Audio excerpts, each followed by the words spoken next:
dinner table, at the family function might not be necessary. This is called emotional management. Knowing the difference between something important to you versus something urgent. And we tend to confuse the two, and we make, because the emotion behind what we feel is so intense,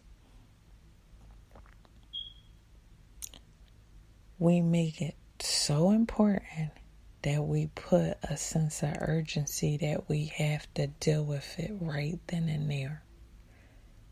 However, I challenge you to believe there's a time and a place for everything.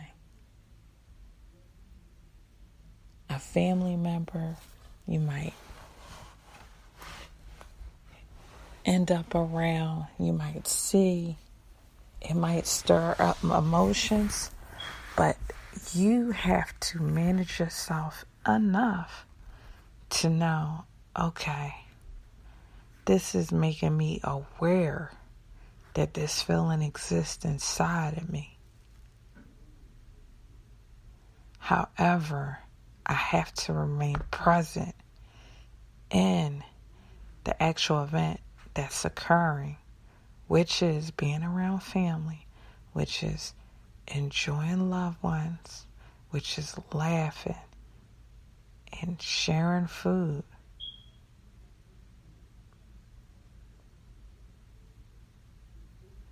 Being present and realizing that because the emotion is that intense, at some point you need to talk to that person.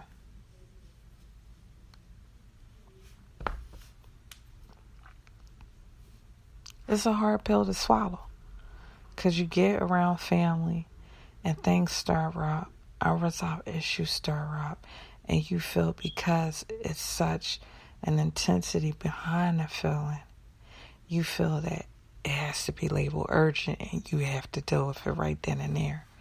Either you have to cuss them out, either you have to be silent towards them, either you have to be distant towards them, mean, evil, whatever the case, sad, whatever the case may be.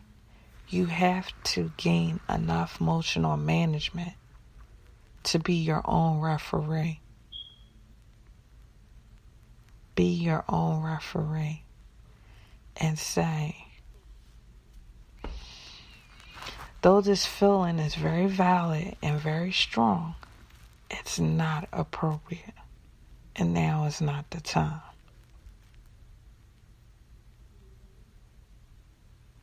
You want to remain present and enjoy present. The present is a present. And when you look at it that way, you don't want to get consumed in unresolved issues and miss the present before you. It could be your grandmother, your mother, your father that's around you at this point. And you might not see them for another 3 or 6 months. But you get caught up in the emotions you might have towards your cousin or your sibling, and you spoil the opportunity to enjoy the present. And you find yourself in a disposition that's not enjoyable at all to yourself and to those around you. And so you miss it. You miss it. And you label things urgent. And you deal with them in an urgent way. And it's like a wildfire destroying everything before you. The mood, people's appetite.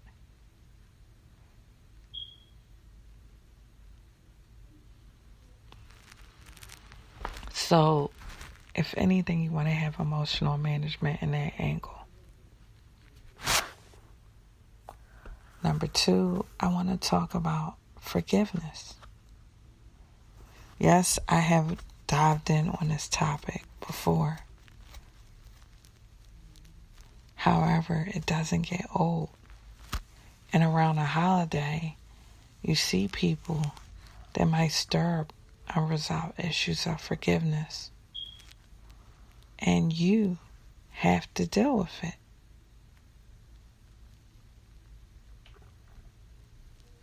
You have to be aware of your feelings and realize, okay, this is just showing me that I have not forgiven. And I need to take steps in that direction. And then for others with the forgiven part, you have forgiven. But you need to learn the healthy aspect of forgiving is not forgetting. And when you don't forget, you choose healthy boundaries so you don't be in a repeated experience. And sometimes, because it's family, we end up in repeated experiences because of the label we have given them, which is family. However, even family, depending on the relationship, needs to have boundaries. The boundaries might be different, one family member to another. However, in order for you to be in a healthy and safe place, you have to forgive.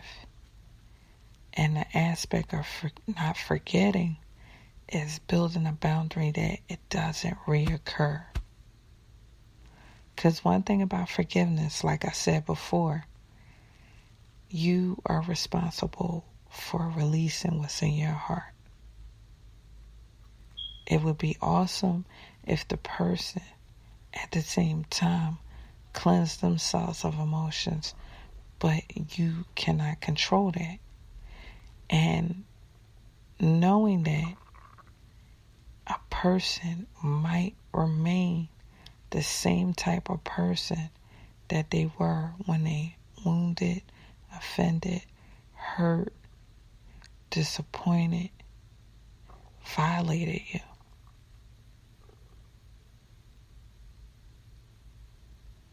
And you can't control that.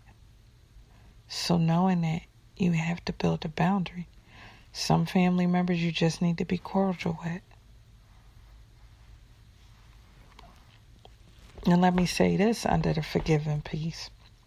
Some family members are so toxic that it's best that you remain reserved from them, because they could ooze those toxic feelings on you. And you'll start looking at a family member different. You'll start looking at the present different. And so even with them, you got to remain cordial and build a boundary just for your safety. Because I strongly doubt when a person is toxic, they're thinking about how detrimental it is to themselves. So knowing that they 20 times out of 20, they're not thinking about how can it affect you. So you even have to distance yourself and create boundaries with that. So it's 3 types of boundaries under the forgiveness. The forgiving a person and creating healthy boundaries that it doesn't reoccur.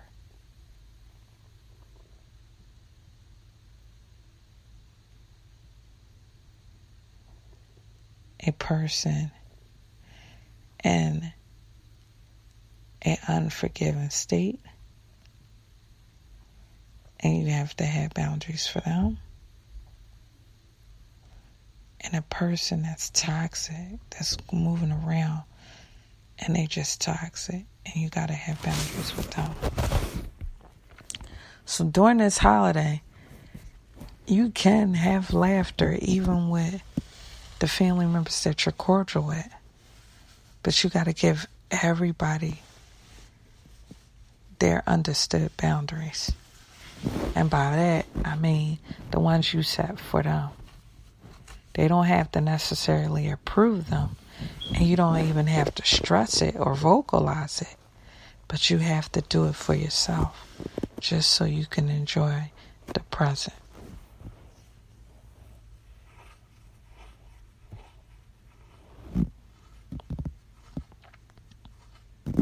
Family will be family.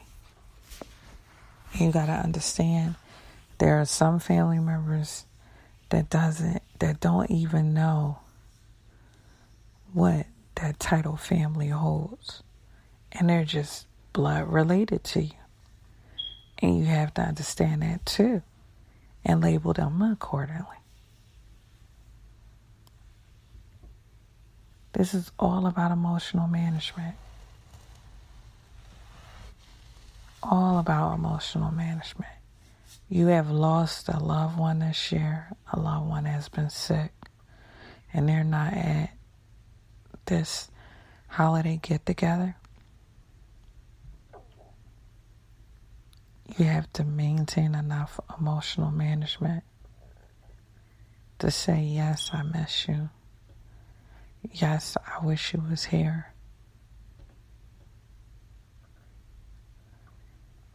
And also be present enough to turn to those that are around you and make it an enjoyable experience instead of sad. Because I'm quite sure the person would want you to have an enjoyable experience.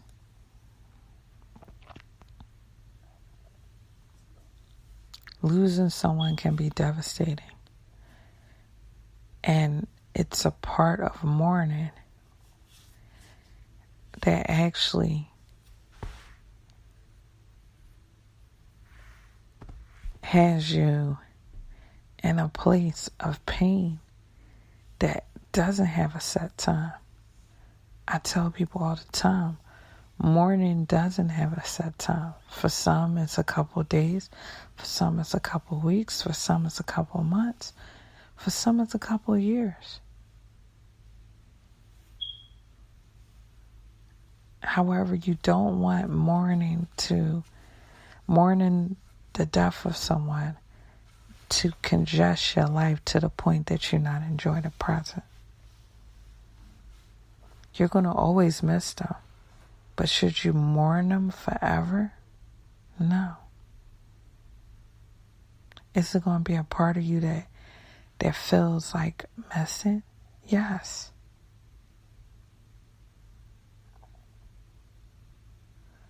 Emotional management.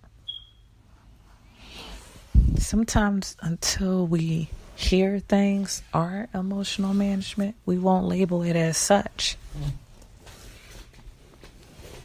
However, all of this goes under emotional management.